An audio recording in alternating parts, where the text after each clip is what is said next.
times in your life have you thanked God that the right person was in the right place at the right time? Coincidence, you say? Well, maybe. It's after dinner coffee time at the Massey house in Connecticut. How's your experiments coming? Oh, may I? No, that's fine. You go ahead and sit down. Put this right on the coffee table. See? That was a wonderful dinner. Ah, you like my spaghetti, huh? That's our Saturday night special. It's easy to make, and it stretches in case there are extra kids, you know. You know how long it's been since I've even dared look at spaghetti? Well, I made you your boiled chicken, you know. I didn't forget your friendly little ulcer. Well, I did, and I'm glad. Say, it's quiet. We're alone. Yeah? We might as well make the most of it. Oh. You know, we might be surrounded at any minute. Yes, it could be. Christine, how's the weekend going? Do you think it's a fair test? Well, you tell me. How do you really like my brood now? Very much. All 7 of them. But I don't know what they think of me. They're all so painfully polite. Time will cure that, believe me. Well, it puts me in my place. On the outside looking in. Oh, Paul, they're just still a little bit in awe of you, that's all. In awe? Certainly. Big New York magazine editor, bought Mother's book and might buy more, Mother? you know. Yes, dear? Mother, you have to do something about Maria. She's in the tub again playing spouting whale, and she won't stop. Oh, well, all right, honey. I'll be right back, Paul. Judy, dear, you come and take care of this coffee for me, will you? And I'll be right down. I won't be a second, Paul. Huh? Well, I guess you're excited about that prom tonight. Well, after all, I am making history. This is the first time an 8th grader has been invited to a 10th grade prom. Oh, no wonder you weren't able to eat your dinner. I noticed. I haven't been able to eat a bite all day. I have a psychosomatic stomachache. Oh, well, is that your own diagnosis? Oh, Marnie, she knows about things like that. Well, now, she could be wrong. Might be serious. Oh, don't you dare say that, Mr. Belzer. Mr. Belzer, I'm not missing this prom for anything. I even have a new dress. Wait until you see it. It's pale pink silk organza. And my boyfriend, Timmy, is going to bring me a corsage of red roses or carnations, according to Binky. She knows his sister. You know, a deep red camellia might be nice. Camellia, of course. Well, that'd be the greatest. Thanks, Mr. Belzer. Judy, don't you think you ought to tell your mother about the stomachache? No, I don't. Well, anyway, what's there to tell? And please, don't you say anything to her, or I'll never speak to you again, I swear it. Now, excuse me, Mr. Belzer. I have to go tell Binky to call Timmy's sister. I hope it's not too late.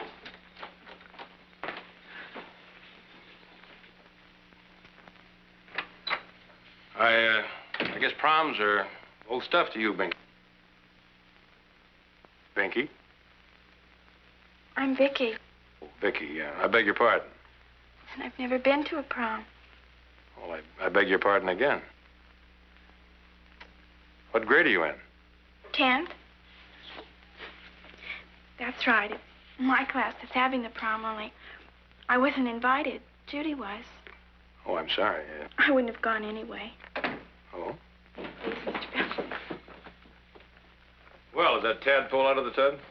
Yes, with all her fish and her dolphin and her boats, everything. She's wonderful. Well, now, where were we?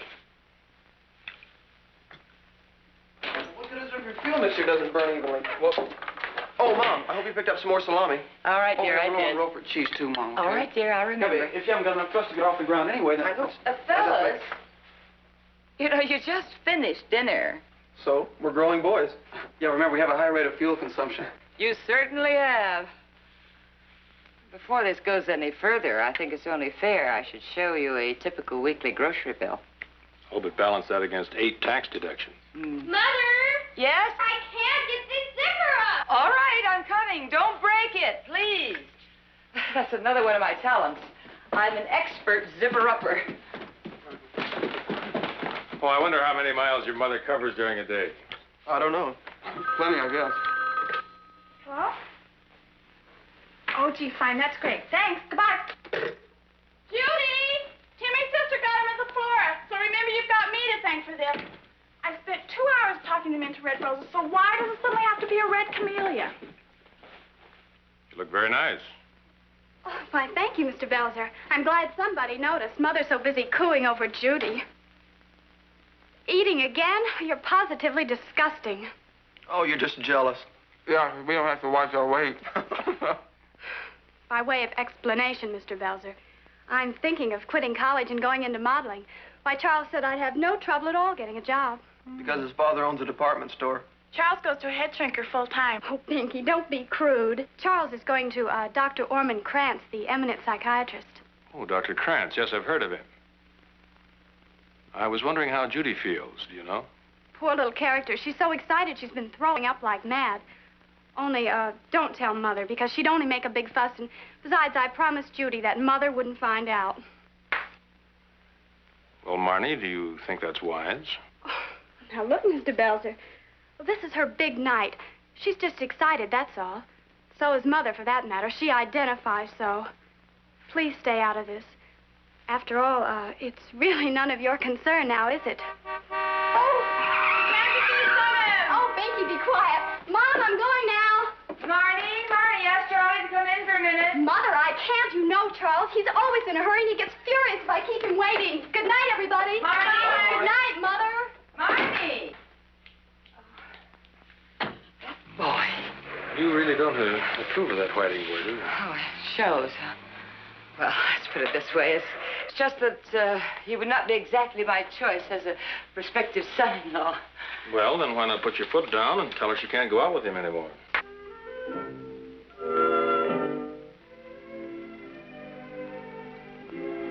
What's the matter? Did I say something wrong? No, not really. It's just that it's easier said than done, that's all. And besides, you haven't met Charles Whiting III yet. Well, Judy. Darling, you look absolutely dreamy. I don't believe it. Which side hurts? Right side. I mean, I'm fine. Come on down here, honey. Come on down here, turn around. Let's see the back of her. Judy, you look good for a change. Well, Paul, what do you think of her? Has Judy ever had her appendix out? Well, no, why? Please, Mr. Belzer, I told you. She's had a stomachache all day. Well, honey, why didn't you tell me? Oh, for goodness sakes, Mother, what was there to tell? I mean, it's only a little psychosomatic stomachache, which is practically over now. Her right side is tender, and she has been throwing up. Please, Mr. Belzer, I'll beg you to stay out of this. Judy, watch your tone. I'm sorry, Judy. Christine, I do think before she goes out, a doctor should check it. Doctor, what are you trying to do? Ruin my evening? It's none of your business anyway. Judy, dear, you listen to me now. You should be very pleased that Mr. Belzer is that concerned about you. Well, who asked him to? It's none of his business. All I want to do is go to the dance and Now, have Judy, a good time. you just calm yourself down right now. Do you understand me? What are you going to do? I'm going to call Dr. Bevins. That's what I'm Dr. going to do. Bevins, Timmy will be here any minute. Honey, he only lives right around the corner. It'll only take him a minute to look you over. If you're all right, you can go to the dance. If you're fine, then I don't have to worry about you all day. And Mother? Oh, sweetheart, please humor me just this once, will you, dear? Good girl. Hello? All your fault. Dr. Bevins? Yes, this is Christine Massey. I'll get him. Yes. Well, I wonder if you could come over. I want you to take a look at Judy. All right, Timmy, come on in. Gee, you're a real knockout, Judy. It's Red Camellia. Oh, no! What's the matter? Doesn't she want a Red Camellia? Red Camellia! What did I do? What did I say? Doctor, you better come right away. She's really screaming now. Will you hurry? Thank you. It wasn't just Honey, now stop it. Now calm down. All right, all right. It's not your fault, Tim. It's all right. Something else is there. It's all right.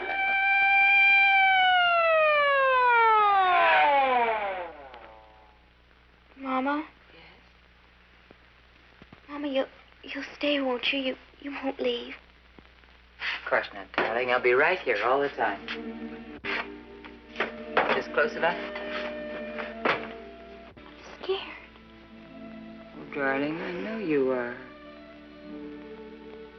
Judy, you know what I do when I'm afraid? I just keep asking God over and over and over again to help me not be afraid. Then, pretty soon I'm not afraid anymore. Why don't you try? Please, dear God, help me not to be afraid. Please, dear God, help me not to be afraid. Please, dear God. Help me not to be afraid. Now, look here, all of you. Please believe me. These days, an appendectomy is considered a minor operation. It'll be over in no time. She'll be up and around. She'll be fine. Are you absolutely sure? Yes.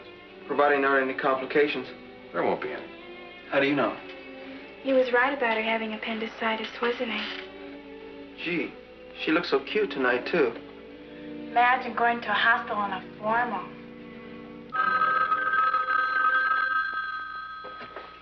You get it.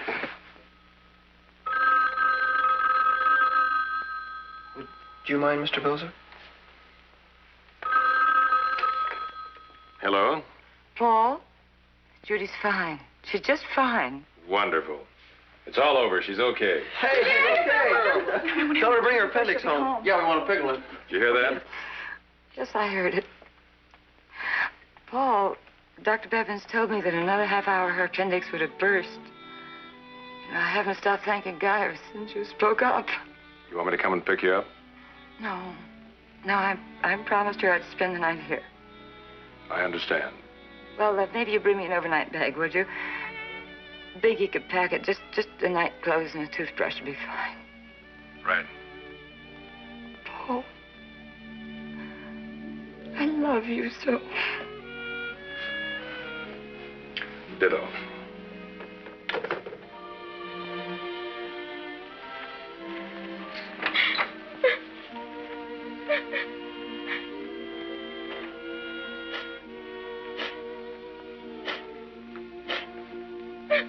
Vicky?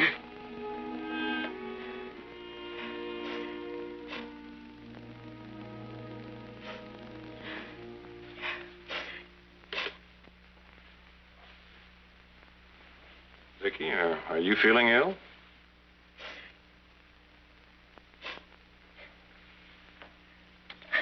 Worried about your sister? You don't have to be. She's all right, you know. I just came from the hospital. You know, I wanted something to happen to keep her from going to that prom. And then it did. But please believe me, Mr. Belzer, I really didn't want her to get sick. Of course you didn't. You were maybe just a bit jealous because, well, she was going to your class prom and you weren't. That's only natural. It's just that every girl in my class was invited except for me. Well, Vicky, I've noticed that you tend to be a little remote with people. Maybe that's been scaring the boys off. No, because I'm the only plain one in the family. Oh, I am. I know it. But, you know, I never really cared before. I mean, it just didn't matter. And I said to myself, I said, which would you rather do? Would you rather write the best book in the whole world? Go to that dance? And I knew I'd rather go to that dance. So, you see? Let me see that. You know, Vicky, the trouble with writers is that, well, they feel things more keenly than others.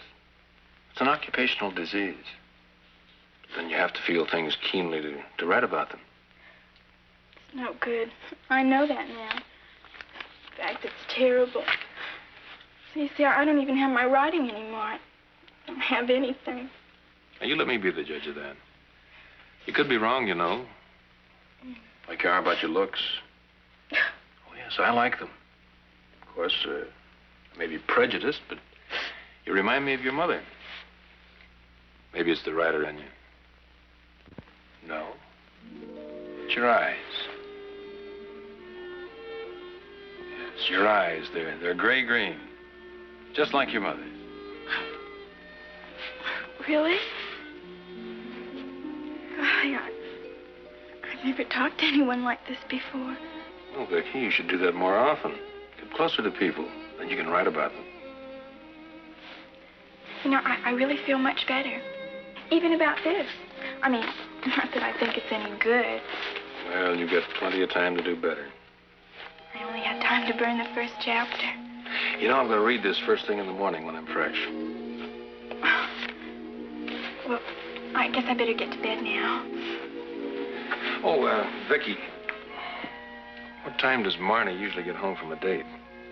Well, on Saturday nights, her deadline's supposed to be 1 o'clock. Does her mother usually wait up? Well, she never talks about it, but she does. I see. Thank you for everything. Thank you.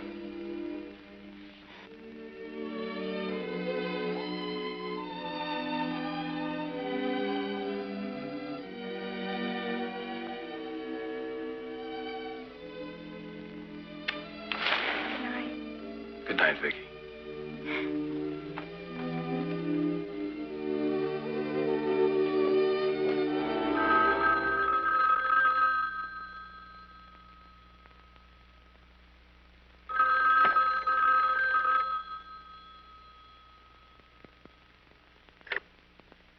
Yes? Hello, is this the Massey house? Yes. Well, look, Mr. Massey, I hate to disturb you so late at night, but I think you better come and get your daughter. My... Yes. I've seen Charles flip his lid before, but I don't think Marnie ought to be alone with him in his house. Well, let me get this straight now. You're calling from Charles Whiting's house. Well, no, I'm calling from a telephone booth. I guess you know how Charlie gets sometimes. He threw everybody out of his house, except Marnie, of course, and, well, gee, everybody thinks it's a big joke. But, golly, I don't know if Marnie can handle him. He gets awfully nasty sometimes. Well, I just thought I'd better call you now. Goodbye.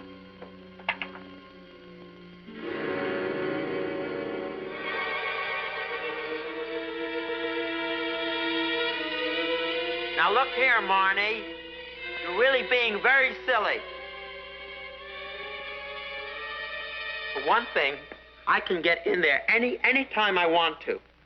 All I need to do is shoot off the lock. And what can I do for you? I came by to pick up Miss Massey. Is she in there? What's more, she's been in there for more than an hour, and I haven't been able to persuade her to come out. You don't suppose that gun makes her a bit nervous, do you? It shouldn't. It's merely an aid to my ego. What business is this of yours, anyhow? Who are you? My name is Belzer. I'm a friend of her mother's. She asked me to come by and pick her up. Boy, they're really all alike, aren't they? Snoopers and meddlers and nags, every single one of them.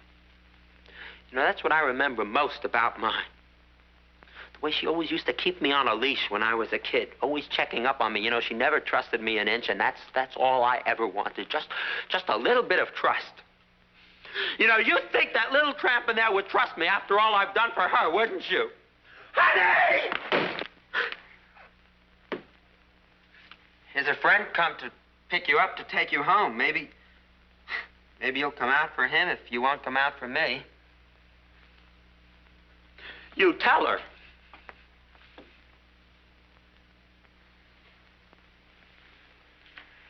She can wait. You know, what you say about your mother strikes a sympathetic chord. That kind of thing can raise the devil with a kid. It isn't as if my mother ever cared anything about me. It's just that I was Charles Whiting III, so of course I always had to behave like a little gentleman at all times. You know, nothing I ever did could please her. Well, she can't tell me what not to do anymore. Because she's dead, and you know something? I'm glad. Oh, brother! Yeah, I'm glad. Your father?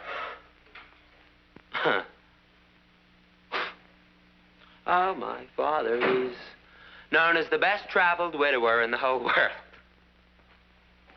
Well, Charlie, I see you're acting up again. Hello, Dr. Krantz. You just happened to be dropping by again. I thought we were past that. Give it to me. Thank you. Now, if you'll excuse us, Charles and I are going to work this out.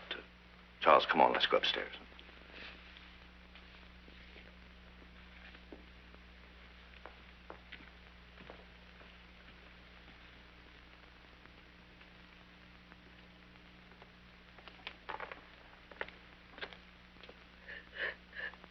That's It's all right, Marty. You can come out now. He's gone. Come on, Marty, and I'll take you home. Mr. Belzer, it was terrible. He's so awful. All right, it's all over. He's gone now. No. He's gone. Straighten out. No. I'll take you home. No. It'll be all right.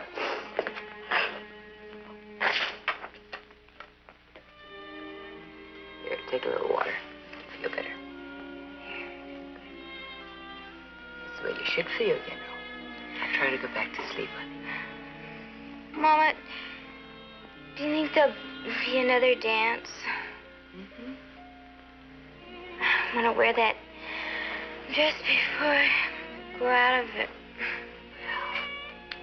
It has a big hem. Don't worry about it, huh?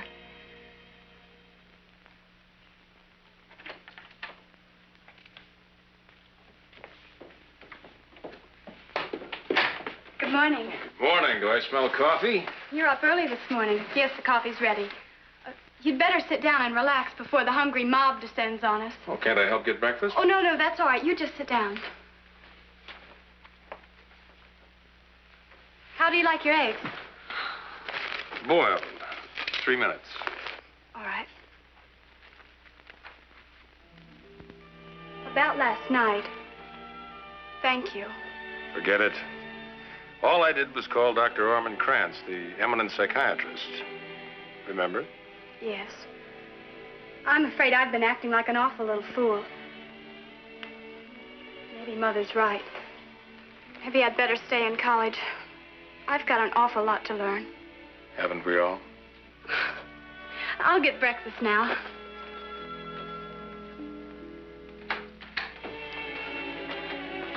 Christine, why didn't you phone? I'd have come right down. Taxicab was easier.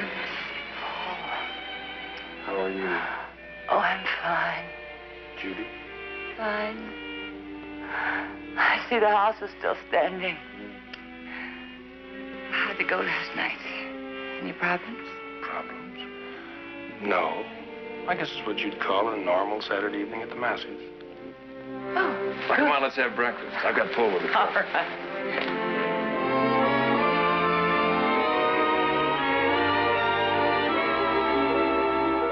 Concern for others opens the valve of love in the human heart. Well, good night. And we'll see you next week.